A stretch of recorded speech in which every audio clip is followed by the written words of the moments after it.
Good morning. If you haven't met me before, my name is Chris. I'm on the leadership team here, and I don't know what else you need to know about me, but anyway, yes, today we are starting a series looking at the book of Proverbs. Okay, the book of Proverbs is a book from the Old Testament of the Bible. It is best known, I think, for all those punchy, short, little proverbial sayings that make up most of the book. Many of you, I'm sure, have your favourite proverbs. I'm going to share mine. It's not because I feel I personally need to learn from this one, but I find it amusing. It's Proverbs chapter 18, verse 6, which says, A fool's lips walk into a fight, and his mouth invites a beating. Okay? That's a funny one. You've got to remember that. So most of Proverbs is made up of stuff like that. Some of you might think, yep, that's a good one that I need to remember and write down and keep in my pocket. Others of you might find other Proverbs more... What am I doing? Closer now. Sorry, Braden. Are we good now? I'm sure there's a proverb for that somewhere. Anyway, so Proverbs is known for its practical wisdom. It's all about how to get on in life, how to be successful, how to navigate problems, how to do well in relationships. Proverbs teaches us wisdom. Wisdom, though, is not about being intelligent or being well educated. It's helpful stuff for everyday life. It shows us as well that God doesn't care only about our spiritual needs, but also about the lives that his people live in the world. And so it addresses all kinds of topics that are useful for no matter what time and place in human history you live in. It has things about how to deal with wealth, how to work and work well, lots of stuff about relationships, whether relationships with friends, your social superiors, your spouse, or someone else's spouse for that matter, things like pride, things like speech, and much more. In our series, we're going to look at a couple of those practical topics that Proverbs addresses. But my message is not drawing so much on that stuff, but is drawing on some of the ideas from the first two chapters of Proverbs. These first two chapters seem to address really the disposition of the person who might like the idea of being wise and successful as the wisdom of Proverbs offers us. So there'll be plenty of reading from Proverbs 1 and 2 from me today as we go through things. But the real thing that these two chapters, I think, try to teach us is the way that we should be disposed towards God and towards wisdom and the prospect of taking on this wisdom for ourselves. So Proverbs is not simply a how-to book, okay? It is very practical, but it's not something that's simply there that could be followed in the way that someone might follow an instruction manual. If you had like a model kit set of like a big Lego kit that you're going to make and build where you needed really clear instructions. Wisdom is much more elusive than that. Okay, so this teaches us that you need to be a certain kind of person to really take on board the wisdom that Proverbs offers us. To begin with, let's look just at verse 7. Verse 7 is clearly right at the beginning of the book. One of the first things that Proverbs teaches us is this. The fear of the Lord is the beginning of knowledge. Fools despise wisdom and instruction. Okay, so there's a balance here, two halves. Positively stating that the beginning of knowledge comes from the fear of the Lord, but on the other hand, in contrast, fools despise wisdom and instruction. They're not interested. Now, this phrase is a phrase that pops up quite a few times in other parts of the book of Proverbs and other places in the Old Testament that goes on to teach us that wisdom is not simply remembering a bunch of proverbs and thinking, oh, what do we apply in the right time in the right place? There is something deeper than that. At its foundation, there is something that asks us to have a right relationship with God. Now, for a little bit of a loose illustration, something I remembered or was reminded of as I was preparing this sermon was a public meeting last year that was hosted by one of the major political parties last year, just coming up to the election. Some of you I know love watching rugby, some of you love watching cricket, some of you love watching the Olympics. Me, I find I love watching politics. That's my spectator sport. Which I suppose trivialises it a little bit, but anyway, sometimes they ask for it. Anyway, I won't say what party it was, but because I find this stuff interesting and it was just up the road from my house, I thought, let's go along and have a look. So this party was the party that was hoping to get into government, and this was a party that was picking up on a concern all about crime and safety and things going on in places like West Auckland. So they had a great big spiel about being tough on crime, lots of chest beating. It was amusing to watch at times. But there was also a space for the public to have their say as well. Now, one attendee who was there made a really perceptive comment, or half of a really perceptive comment. He was a fellow who had spent lots of time working as a volunteer in prisons, helping to run those programs where the inmates get better educated, they're encouraged to do fitness and, workouts and gym, keep them busy, get them active so that hopefully when they are released from prison, they'll go on and do better things than the things that had landed them in prison in the first place.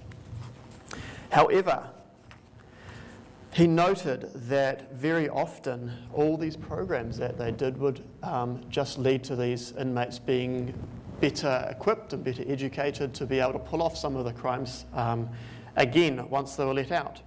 He raised the point that something more is needed than just sending people to these military-style boot camps or giving them programs, as helpful as they can be at times. He knew that something else was needed to help people to live a successful life once they come out from behind bars. But he didn't know what it was. Nor did any of the 3 MPs or aspiring MPs who were at the meeting. Nor did anyone else who spoke in the meeting. I didn't say anything, by the way. But it reminded me of a saying that I'd heard long ago when I was a young adult, which goes like this. It's another proverb. It's not from the Bible. It's just a proverb that's made up from more recent times, which says this: you must have a policeman in every head or a policeman on every corner, every street corner. And so what that is meaning is that people in society must either have a conscience that gives them a sense of what is right and wrong, and if you don't have that in everyone's own mind, you're going to have a much heavier hand of the state that punishes what is wrong and rewards or leaves people alone at the very least who do right. So I don't want to give the impression that people can't become productive and law-abiding citizens unless they fear God. Okay, that's not true. We know of plenty of people who decide, right, I want to get on the straight and narrow, I want to be helpful to my family and my society and do things right. And I'll do that without any regard for God. Some people find that God is what helps get them there, which is really important. But of course, living for God is more about being a good citizen anyway. Anyway, this does highlight that there needs to be a real willingness, a real disposition to want to make use of one's skills and abilities in a way that serves good ends rather than evil or selfish ends. And this is the kind of thing that Proverbs chapter 1 verse 7, this idea of the fear of the Lord being the beginning of wisdom or the beginning of knowledge. This is where, it's almost like this is an argument from a lesser thing to a greater thing. Just as people need the right disposition to use the skills and things that they learn in a good way, so in the same way to live wisely for God both in the world and with regard to God, you need to have a right disposition for how we relate to God as being the maker and creator of this world. So, to use God's wisdom properly, to be truly wise in the sense that the Bible understands wisdom, needs us to have a proper outlook on the world that we live in and God's place in it, and knowledge of what God is like, as well as a right response to that. In this outlook, God is understood as the designer, the creator, the king, and the judge of this world. We don't truly understand the nature of the universe without understanding these things and responding rightly to God. We get by well in the world when we live in accordance with what he says is right and wrong, because it's, in a sense, built into the system that is the world, in a sort of a cause and effect manner. But that's still less than full wisdom for understanding and getting by in God's world, which is something that the wisdom books of the Bible, like Job and Ecclesiastes and other places in the Bible, they do explore. Okay, so we know that there's complications. Good people do suffer, evil people do flourish, but ultimately we will not be successful in God's world if we do disregard the world's God. This is why the Bible tells us that the beginning of wisdom or knowledge is that we fear God. Fearing God is treating him with a deep, deep reverence and the due respect and honour that he deserves. Now, fearing God is one of those things that our culture will find a little more challenging. Okay? Every culture has its challenge points where they find things in the way of following Jesus and acknowledging God difficult for them. For our culture, I think this is one of them. I found a quote in a little book that I looked at about this, and it says this, okay? David Mears, Fearing God. It was a little Australian book, presumably by an Australian author, but he says this. He says, perhaps the fear of God is the most neglected doctrine of Western Christianity. Personal and corporate piety has been under attack from a combination of the prevailing assumption that we inherit from our culture, that is, the sovereignty of the individual, and the sentimentalizing domestication of the Lord God Almighty. This has given us an unhealthy complacency that makes us disturbingly slow to humble ourselves before God and to act as he wants us to act. In our rather casual culture, and in the evangelical disposition that we have to understand God in terms of his love, but in a way that downplays or even neglects other vital characteristics, like his holiness or his righteousness, we tend to play down the idea that we should fear God. After all, don't we look at verses like 1 John chapter 4, verse 18, which says, there is no fear in love, but perfect love casts out all fear. Now that might be understandable to see, this as something that encourages this aversion to the idea of fearing God.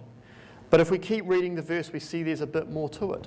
It continues by saying that fear has to do with punishment, and whoever fears has not been perfected in love. So there's a particular kind of fear that John does seem to be talking about here. It's not the fear of the Lord in the terms of the Old Testament wisdom literature or Proverbs. It's a kind of fear,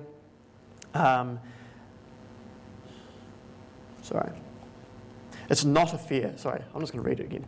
It's not a fear that implies reverence and respect for a holy God who is righteous, but also a loving Father. But it is a fear that quakes before God with no confidence of knowing him as our Heavenly Father. It is a different kind of fear.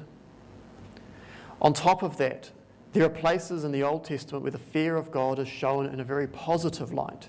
So, for a few verses from Proverbs, as well as something from one of the Psalms, let me read the following.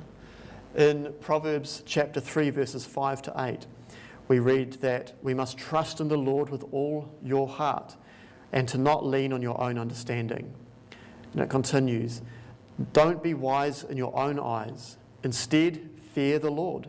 Turn away from evil. It will be healing to your flesh and refreshment to your bones. Okay, it's shown as a very positive thing that helps to renew and restore us in a way that is very, very definitely positive. It's not a quaking, trembling, abject, pitiable fear. It's a fear that renews and restores us. In Proverbs chapter 14, verses 26 and 27, we read, in the fear of the Lord one has strong confidence, and his children will have a refuge. The fear of the Lord is a fountain of life, that one may turn away from the snares of death. Okay? Keeps us in the paths of life. Proverbs 19:23. The fear of the Lord leads to life, and whoever has it rests satisfied. One more from Proverbs, chapter 28, verse 14. Blessed is the one who fears the Lord always, but whoever hardens his heart will fall into calamity. In Psalm 103, there are a few verses that bring blessings from God together with our fear of God. Okay, there's a lot of stuff about God's love and compassion in Psalm 103. A few verses. Verse 11. As high as the heavens are above the earth, so great is his steadfast love towards those who fear him. Verse 13. As a father shows compassion to his children, so the Lord shows compassion to those who fear him. Verse 17. The steadfast love of the Lord is from everlasting to everlasting on those who fear him. So, fearing God in this sense, not being terrified of God like someone who's got no assurance of what Jesus has done for him, who has no assurance of God's fatherly love for his children, but a fear of God that has no hope, no confidence. A kind of fear that does have confidence but also has a high respect and reverence for God, is a fear that is spiritually healthy. Through this we relate properly to God, and we can begin to be wise people in God's world in the way that Proverbs aims to teach us. Another disposition, a second one, another disposition that Proverbs tells us that we need to have to be truly wise is a willingness to hear and to obey. Now, Proverbs addresses the reader as though he or she was a young person starting out in life, ready to make their own choices and not being, kept at home tied to their mother's apron strings, as it were, but someone who is ready to strike out into the world and make their own choices and wear the consequences for those choices. This young person being undecided or being defined often as simple, someone who's simple, who's in a sense blissfully but dangerously naive to the big bad world. They are spoken to by two different characters throughout Proverbs. At times, the father, the writer of Proverbs addresses the reader as, "My son, listen to your father's words," or in verse 8 here, "Do not forsake your mother's teaching." There's a sense that we have, this is wisdom from our elders, our mother and father, who care about us, who have learned about how to get on in the world and have wisdom that they want to share with us. We need to be ready to listen. The other character is a personification of God's wisdom that's portrayed as a lady, popularly known by people who study Proverbs as Lady Wisdom. She goes out into the public spaces, into the marketplace, and she calls out and calls on people to listen to her, to receive what she has for them, to be blessed by the teaching that she gives. And that is God's wisdom that's being shared here. Let's read it out. Chapter 1, verse 20, a couple of verses. Wisdom, this lady personification of wisdom. Wisdom cries aloud in the streets. In the markets, she raises her voice. At the head of the noisy streets, she cries out. At the entrance of the city gates, she speaks and says, "How long, O simple ones, will you love being simple?" Don't dwell on being a child who doesn't know any better. Grow up. Don't be simple. Learn. Step into adulthood who can make good, wise, sensible choices.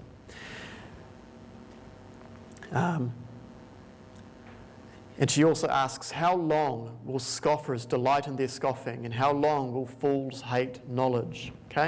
Don't be like those people, she says.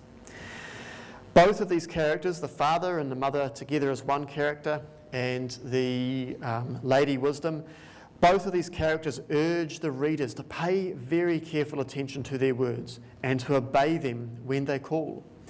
In verses 24 to the end of the chapter, we have a stern warning. Listen. Don't put it off. Don't ignore it. Pay attention now. Because, she says, because I have called and you refuse to listen, because I have stretched out my hand and no one has heeded, because you have ignored all my counsel, and because you have none of my corrections, then I too will laugh at your calamity. I will laugh when terror strikes you, when terror strikes at you like a storm, and your calamity comes upon you like a whirlwind or a tornado. When distress and anguish come upon you, then they will call upon me, but I will not answer. Too late. They will seek me diligently, but they will not find me, because they hated knowledge and did not choose the fear of the Lord. They would not have any of my counsel, and they despised all of my reproof. Therefore they will eat the fruit of their way, their path, and they will have their fill of their own devices. For the simple are killed by their turning away, and the complacency of fool destroys them. But whoever listens to me will dwell secure, and will be at ease without dread of disaster. Okay? So there is this very firm sense that we can't simply wait till life is starting to fall apart and then listen, although I don't think they would dissuade us from doing that, in case it's not too late. But in the sense that sometimes disaster comes, and when disaster comes, the consequences are there to be suffered, whether you want to back out of it or not. There is a very real sense that sometimes it is too late. We must listen when God speaks. There is a verse in Psalm 95 which says, "Today, if you hear his voice, do not harden your hearts." Okay, this is a thing that we can be inclined to do. We think, "Oh no, I'm not personally ready. I'm still working out my internal struggles." You might think, "No, I'm too busy today," or "No, I'm too upset about other things today." No, the wisdom expects us to have a disposition that is ready to listen and ready to obey, to go when he calls us and to do what he asks us. And that's really important. And the warning of that last part of chapter 1 is really trying to hammer that home. So do pay close attention to that. When God speaks, whether through his word, through his spirit, through you in prayer, through the words of the Proverbs or the words of the prophets, listen, and listen quickly.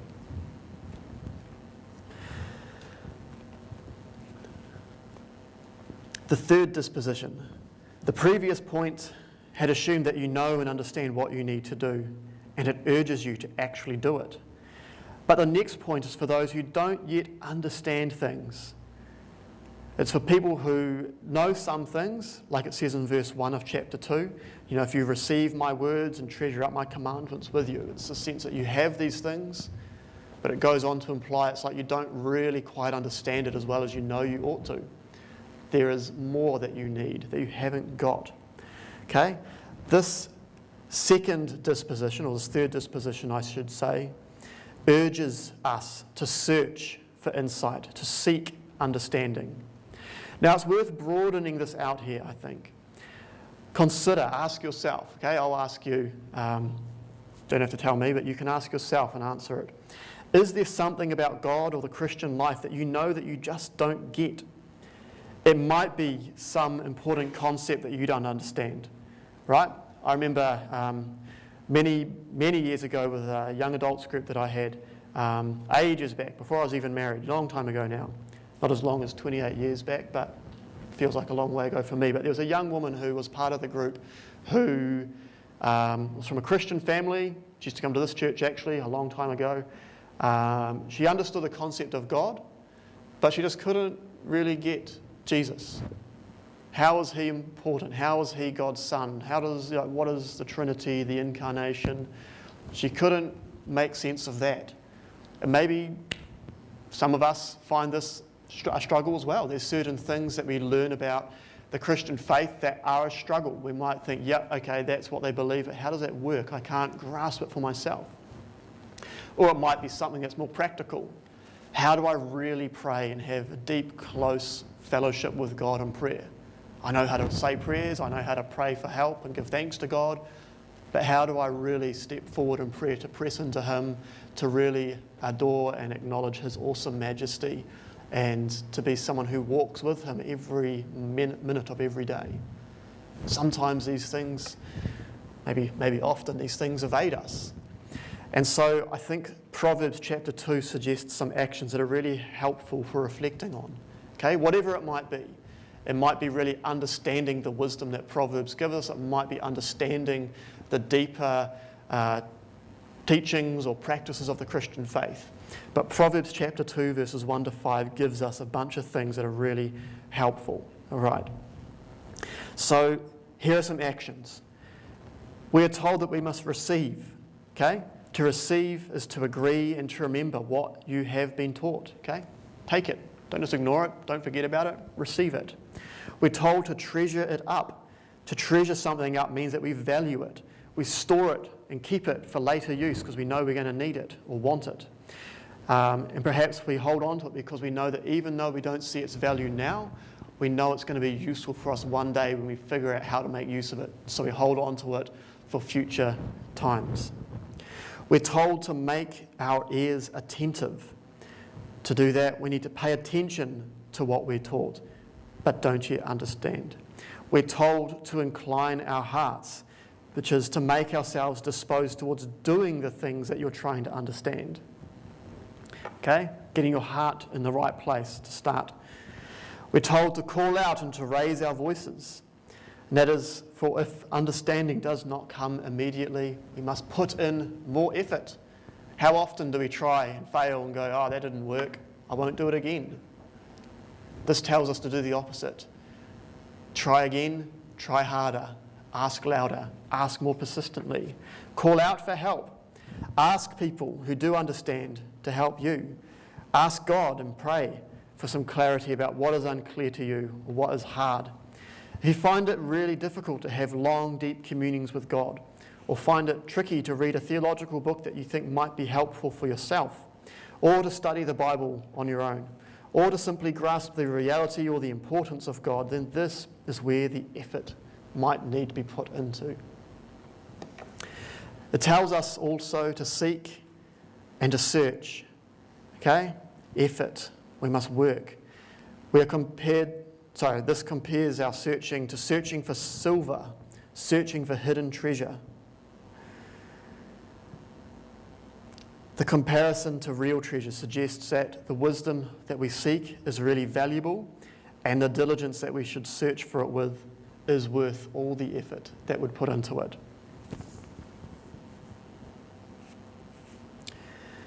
So,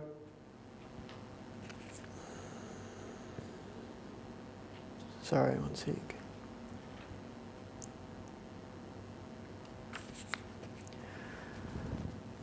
I thought I'd written something, but maybe I didn't. Anyway, wanted to say, if you lost your phone or if you lost your keys, these are not things that are relatively valuable, but it's awfully inconvenient if you lose your phone or you lose your keys.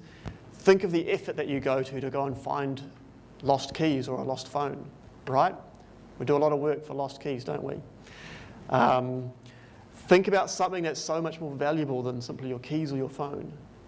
Something that's so much more valuable than whatever we might have in our possession in this life on earth, even if you're someone who's really, really, really well off, or who struck it really lucky and got something that you thought you'd never, ever have, ever in life. This is the kind of seeking that we're supposed to have, to look for the things that we think we might have lost, to search for the things that are truly valuable but not already in our possession, and to search for these things and expect that God will give these things. Illustration, I didn't think of this until just now, but this is from my wife Rachel. She's upstairs, so I can't ask her if I can share it, but she'll be okay. As a child, she tells me that she had an absolute fear of dying and death. Just had a real morbid sense of the fact that one day everyone dies. And she had a real fear that connected to God in that, in that negative sense. It's not altogether bad, but not altogether a whole healthy kind of way of relating to God. And she says this was something that lasted for her for years as a child, pre-teens. Her poor parents had to, deal with her fretting and stressing and being anxious at night. And, if you've ever had a kid like that, oh my goodness, it's like, go to sleep, worry about it in the morning. But that seeking and searching for God and for truly knowing Him, for Rachel as a child, this took her years. And it wasn't something that, came and went every now and then. It was something that was quite a long-standing struggle for her.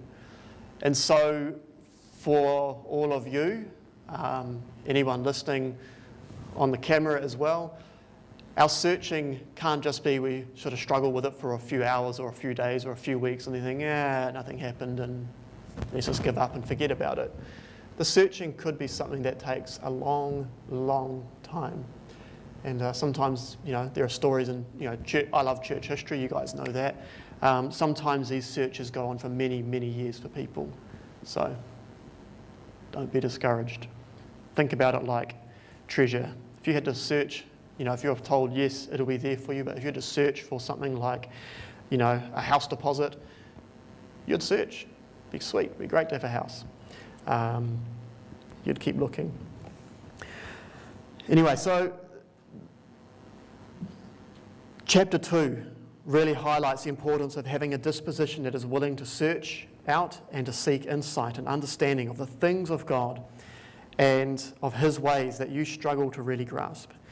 That's one more requirement for becoming wise with God's wisdom, such as that is shared in the book of Proverbs that we'll look at, in the weeks to come. Now, to finish things off, I want to impress that it is also really important to look ahead to the coming of Christ. Proverbs, the book of Proverbs, was written before Jesus came in the flesh. We believe as Christians that Jesus is the fulfillment of all the Old Testament scriptures. We believe and know how Paul the Apostle teaches us that Christ is the embodiment of the wisdom of God, and that all the treasures or rewards of wisdom and knowledge are hidden in Christ. And so the dispositions that Proverbs chapter 1 and chapter 2 give to us, or tell us that we should have, are really important for understanding how we can relate to Christ as well. To fear God means we need to fear, as in respect and revere, God's Son. To hear and to obey requires us that when the gospel or the implications of the gospel are put before you, then you must listen. It is an urgent call, and if we put it off at our own risk. We are told that we need to seek and to search. And so for knowing Christ and really grasping the gospel, we need to remember that it doesn't come easily for everyone, okay? As a counterpoint to Rachel's story, my own story, I was just brought into faith. I was just like the lights were just turned on and the reality of God dawned in me. It wasn't, in a sense, hard at all for me. My experience was different, really. But anyway, for people who have a long, slow struggle in their coming to faith and their coming to deep understanding and their coming to following Jesus, if that's you, don't be put off by the struggle. Look for Him as you would look for something really, really valuable. Okay? You search for those things. Make sure that you look also for a personal understanding and acceptance of God and His Son Jesus. So these three things, as you read Proverbs, and as we do our series on wisdom, our series about wisdom from Proverbs, remember you need these dispositions to have the real wisdom that is practical for life and God's true wisdom that is embodied in Jesus and in the rewards that come from following Him. So do fear God, do listen and obey Him, and do seek and search for what He teaches us and what He has for us. Let me pray. Lord, we've heard your words from Proverbs chapter 1 and chapter 2. There are some hard words that are challenging, and there's some words that are a little bit confronting.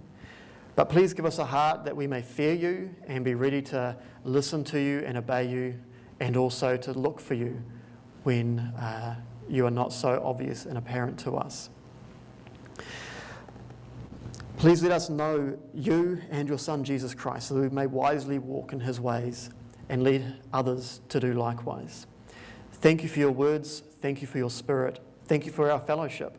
Please help us to be people who keep each other on the narrow path of following you and can give the good wisdom that helps us to stay clear of bad friends and bad relationships like Proverbs teaches us to watch out for.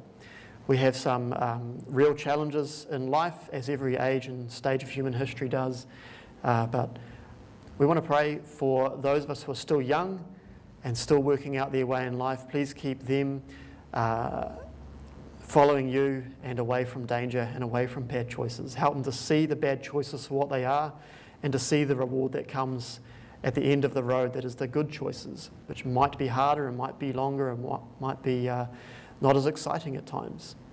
I want to pray for those who are old. Let them be wise and faithful right to the end of their race. Not like Solomon, who got it very wrong towards his end, but keep them to be old and godly and always full of sap and green, like your psalm says, always ready to give nourishment and advice and guidance to those who are younger. And for those of us who are a bit closer to the middle, help us to stand strong, keep walking, keep loving you, and to always have our hearts in the right place before you, as Proverbs teaches us to do, before we worry about the practicalities and the how-tos. Thank you, Lord. In the name of your Son, we ask and give thanks to you. Amen.